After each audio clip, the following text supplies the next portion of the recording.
ఇప్పుడు ఆ పిల్లలు చెప్పింది వింటే ఆ పాప సూసైడ్ లెటర్ ఒక 2 సార్లు క్షుణ్ణంగా చదివితే అసలు నిజంగా ఒక సందేహం అనేది కలుగుతోంది. ఇది నిజంగా ఆత్మహత్యాయత్నమా లేకపోతే హత్యాయత్నమా అని.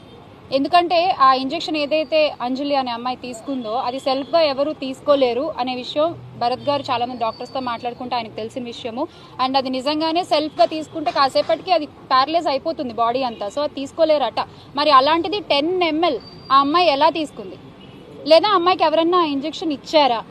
ఇలాంటి అనుమానాలు అయితే నాకు లైక్ ఆ ఫ్యామిలీతో మాట్లాడిన తర్వాత నాకు కలుగుతున్నాయి. అసలు ఈ విషయం మీద పూర్తిగా ఆ అమ్మాయిని పరామర్శించాలని, వాళ్ళ కుటుంబాన్ని పరామర్శించాలని ఇవాళ మా ఎమ్మెల్సీ గారు, రాష్ట్ర మహిళా అధికార అధ్యక్షులు వరద కళ్యాణి గారు కానీ, అలాగే మార్గాని భరత్ గారు కానీ, ఎక్స్ఎంపీ అండ్ ఇక్కడ ఇన్ఛార్జ్, సో వాళ్ళు ఇనిషియేటివ్ తీసుకుని నేను కానీ ఇక్కడికి రావడం జరిగింది. ఒకసారి ఆ తల్లిదండ్రుల మొహాలు చూడండి. 12 ఏళ్ల తర్వాత ఒక పాప పుడితే ఆ పాపకి ఇలా జరిగితే ఆ తల్లిదండ్రుల పరిస్థితి ఎలా ఉంటుంది? అసలు ఈ పెద్ద మనిషి ఆయన కళ్ళలో చూసి నేను మాట్లాడలేకపోతున్నాను నిజంగా. అంటే ఏం చెప్పాలనుకుంటున్నారు ఈ కూటమి ప్రభుత్వం నాకు అర్థం కాదు. వీళ్ళు అధికారంలోకి వచ్చిన ఈ ఏడాది కాలంలో అడుగడుగున రాష్ట్రంలో ఏదో ఒక మూల ప్రతిరోజు ఏదో ఒక అఘాయిత్యం జరుగుతూనే ఉంటుంది. ఏమన్నంటే మాకు మహిళలంటే అపారమైన గౌరవం, మేము మహిళా సంక్షేమం చాలా చేస్తాము, మా ప్రభుత్వం మహిళా సంక్షేమం కోసం మాట్లాడుతుంటారు. సంక్షేమ సంగతి దేవుడేరుగా. ముందు ఇలాంటి తల్లిదండ్రులకు ధైర్యాన్ని ఇవ్వండి. వాళ్ళ ఆడపిల్లలు బయటకు వచ్చి ఎక్కడికి ఏం చేసినా కూడా మళ్ళీ క్షేమంగా ఇంటికి తిరిగి వస్తారన్న ధైర్యాన్ని మీరు ఇవ్వండి చాలు. ఒక పెద్ద మనిషి ఏమో చెప్తున్నారు నిన్న మొన్న, మాకు సత్తా లేదు అందుకనే మేము మా నాయకులు ఏం చెప్తే అది చేస్తాము అని చెప్తున్నారు. మీ పాలనలో సత్తా లేదన్న విషయం మాకు తెలుసు. మీరు చెప్పిన విషయం విన్నాక ఇలాంటి ప్రజలకు కూడా అర్థమైంది మీ పాలనలో సత్తా లేదన్న విషయం. కానీ ఇలాంటి విషయాల్ని చంద్రబాబు నాయుడు గారి దృష్టికి తీసుకెళ్లి, లేదా హోమ్ మినిస్టర్ మహిళా అధ్యక్షులు ఉన్నారు ఆవిడ దృష్టికి తీసుకెళ్లి వాళ్ళని ఇక్కడికి తీసుకొచ్చి మీరు వీళ్ళతో మాట్లాడే సత్తా మీకు ఉంది కదా, అదైతే చేయగలరు కదా. కనీసం ఆపరణ చేశారా మీరు? చూడండి పెద్ద మనిషి ఎలా అయిపోయారో.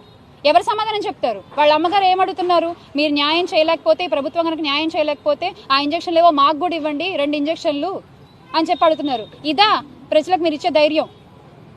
గత ప్రభుత్వంలో జగన్మోహన్ రెడ్డి గారు మహిళల పట్ల ఎంత శ్రద్ధ చూపించారు, వాళ్ళ క్షేమం కోసం, వాళ్ళకి ధైర్యం కల్పించడం కోసం ఏ చట్టాలు తీసుకొచ్చారు, ఏ యాప్లు తీసుకొచ్చారు మనందరికీ తెలుసు. ఆయన రోడ్డు మీదకి వస్తే అరచేతిలో హారతలు ఇచ్చారు. ఈ రోజున మీరు రోడ్ల మీదకి వస్తే హాయి కూడా చెప్పరు ఎవరు.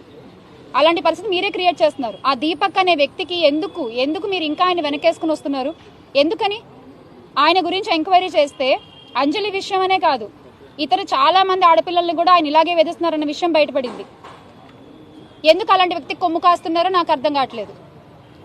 దయచేసి ఇప్పుడైనా సరే మీరు ఈ విషయాన్ని పట్టించుకుని ఈ తల్లిదండ్రులకి అండగా నిలబడతారని అనుకుంటున్నాము. అమ్మ, మేమైతే కళ్యాణి గారు చెప్పినట్టు, ఇందాక భరత్ గారు అన్నట్టు, వైఎస్ఆర్ కాంగ్రెస్ పార్టీ ఈ విషయంలో మీరు ఎలాంటి పోరాటానికి దిగినా మీకు అండగా నిలబడుతుందమ్మా. ఇది మాత్రం దయచేసి గుర్తుంచుకొని మీరు ధైర్యాన్ని కోల్పోవద్దు. ఇంత దారుణమైన పరిస్థితి ఏ ఆడబిడ్డకు కలగకూడదు. తల్లిదండ్రులు మనం చూసాం, ఇక్కడే ఉన్నారు, అమ్మ నాన్న, వాళ్ళ బాధ నిజంగా వర్ణనాతీతం అండి. 12 సంవత్సరాలు పిల్లలు లేక పుట్టిన పాప ఆమె, కష్టపడి చదివించారు. మరొక 1 నెల రోజుల్లో కోర్స్ కంప్లీట్ అయిపోయి, ఫార్మసీ విద్య కంప్లీట్ అయిపోయి ఉద్యోగంలో జాయిన్ అవ్వాల్సిన అమ్మాయి ఈరోజు ఇలాగా ఆత్మహత్య యత్నం చేసుకొని బెడ్ మీద అచేతనంగా పడి ఉంది అంటే ఎంత దారుణం. దీనికి కారణం ఎవరు? నిజంగా సమగ్రమైన దర్యాప్తు జరుగుతుందా? ఆమె సూసైడ్ నోట్ కూడా చదవడం జరిగింది.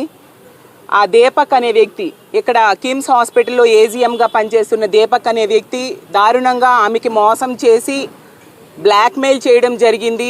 ఆడపిల్లలకి రక్షణ లేదు, ఇవన్నీ కూడా ఆవిడ ఆ లేఖలో ప్రస్తావించడం జరిగింది. ఎంత దారుణం! ఆమె బాధ ఆ లేఖలో ప్రతి అక్షరంలో కూడా కనిపిస్తూ ఉంది. అంత దారుణంగా వేధించి ఈరోజు ఆమె ఈ ఆత్మహత్యాయత్నం చేసుకోవడానికి కారకుడయ్యాడు ఆ దీపక్ అనే వ్యక్తి. దీనికి సరైన స్పందన ప్రభుత్వం కానీ, పోలీసులు కానీ, హాస్పిటల్ యాజమాన్యం కానీ ఉందా అని నేను అడుగుతూ ఉన్నాను. విద్యార్థి సంఘాలు ధర్నాలు చేస్తే, అలాగే మా ఇన్ఛార్జ్ గారైన భరత్ గారు దీని మీద మాట్లాడితే అప్పుడు కొంచెం స్పందించి కేసు పెట్టడం జరిగింది. ఇంత దారుణమా, ఇంత నిర్లక్ష్యమా ప్రభుత్వాన్ని? ఆడపిల్లలకి రక్షణ లేదా? ఈ ఆంధ్రప్రదేశ్ రాష్ట్రంలో చూస్తూ ఉంటే అడుగడుగునా ఏదో ఒక సంఘటన మనం చూస్తూ ఉన్నాం. ఆ పాప విషయంలో మనకి క్లియర్గా ఇన్వెస్టిగేషన్ సరిగ్గా జరగట్లేదు అనేది అర్థమవుతుంది. ఇదే హాస్పిటల్లో ఆమె ఆ ఇంజెక్షన్ చేసుకుంది. సీసీటీవీ ఫుటేజ్ ఇప్పటికి కూడా ఇవ్వట్లేదు తల్లిదండ్రులకి. ఇస్తే ఏం జరిగిందో తెలుస్తుంది కదా. ఆ మెడిసిన్ కూడా చాలా డేంజరస్ మెడిసిన్ అంట. అది వాళ్ళంతటి వాళ్ళు ఇచ్చుకోలేరని చాలా మంది డాక్టర్స్ చెప్పడం జరిగింది. మరి వేరే వ్యక్తులు చేశారా? ఇది నిజంగా ఆమంతటా ఆమె చేసుకుందా, వేరే వాళ్ళు ఆమెని చంపడానికి ఇలా చేశారా? ఇవన్నీ బయటకు రావాలంటే సీసీటీవీ ఫుటేజ్ బయటకు రావాలి కదా. ఇందాకే వాళ్ళ తల్లిగారు చెప్పడం జరిగింది, ఆమె రూమ్మేట్స్ని కూడా ఇంతవరకు కూడా ఎవరితో మాట్లాడనివ్వట్లేదు అనేసి. ఎంత దారుణం! నిజాలు ఎలా బయటకు వస్తాయి? ముఖ్యమంత్రి గారు ఉన్నారు, డిప్యూటీ సీఎం గారు ఉన్నారు, హోమ్ మినిస్టర్ గారు ఒక మహిళ ఉన్నారు. దీని మీద ఇంత 10 రోజులైంది. 23వ తేదీ జరిగింది, ఈరోజు 1వ తేదీ. ఏమి స్పందించారు వాళ్ళు? మొన్ననే ముఖ్యమంత్రి గారు పోలవరం చూడడానికి వచ్చారు. అదే స్పెషల్ ఫ్లైట్లో పక్కనే కదా ఇక్కడికి వచ్చి ఆ అమ్మాయి కుటుంబాన్ని పరామర్శించి ఆ అమ్మాయిని చూస్తే బాగుండేది కదా. వాళ్ళకి ఎంత ధైర్యం ఉండేది. డిప్యూటీ సీఎం గారు పక్కనే ఉంటారు, పక్క నియోజకవర్గం దగ్గరలోనే. అతను ఏమన్నారు? ఆడవాళ్ళకి ఎవరైనా వేధిస్తే తాట తీస్తానని చెప్పారు. ఆవిడ అంత క్లియర్గా ఆ సూసైడ్ నోట్లో రాయడం జరిగింది. ఎంత ఘోరంగా దీపక్ అనే వ్యక్తి వేధించి విసిగించాడు, ఎంత దారుణంగా మోసం చేశాడు అనేసి.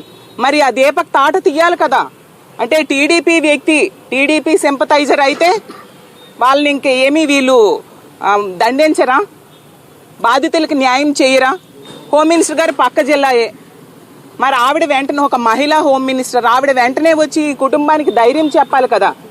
ఆ పాపకి మెరుగైన వైద్యం ఆ అమ్మాయికి ఇవ్వాల్సిన అవసరం ఉంది కదా. అవేవి ఇందులో కనిపించట్లేదు. అడుగడుగునా ఎన్నో సందేహాలు, ఎన్నో ప్రశ్నలు ఈ ఎపిసోడ్ మొత్తంలో కనిపిస్తూ ఉంది.